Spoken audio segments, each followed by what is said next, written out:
भूत की कहानी। डायनासोर की गुफा। सालों पहले मिमसपुर गांव में एक डरावना और उड़ने वाला डायनासोर रहता था। उस गांव में डायनासोर की गुफा भी थी, जहां डायनासोर अक्सर आता जाता था। वह डायनासोर इतना खतरनाक था कि उसके मुंह से आग भी निकलती थी।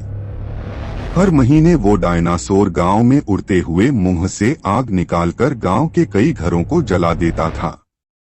ऐसे ही हर महीने उस गांव के कई घर और खेत जलकर राख हो जाते थे। हर तरफ उस डायनासोर का डर था। अपने गांव के लोगों को इतना परेशान देखकर राजा ने उस डायनासोर को मारने का फैसला लिया। उन्होंने उसकी गुफा में 10 से 12 सैनिक भेजे। कुछ सैनिकों ने जैसे ही डायनासोर पर चाकू से हमला किया, तो वैसे ही डायनासोर नींद से जग गया और सारे सैनिकों को मार दिया।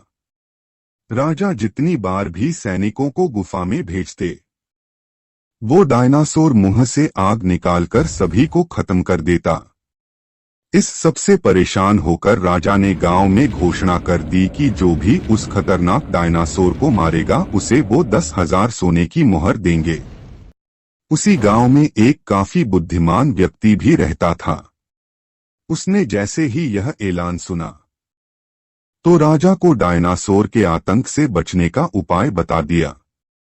उसने कहा कि हम लोहे को पिघला लेते हैं और उससे बनने वाले लार्वे को डायनासोर पर डाल देंगे।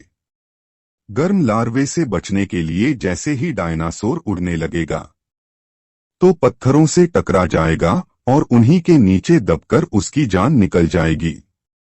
राजा को उसका यह सुझाव अच्छा लगा। उन्होंने अपने सैनिकों को कहकर तुरंत लार्वा तैयार करवाया और सैनिकों के साथ डायनासोर की गुफा में पहुंच गए।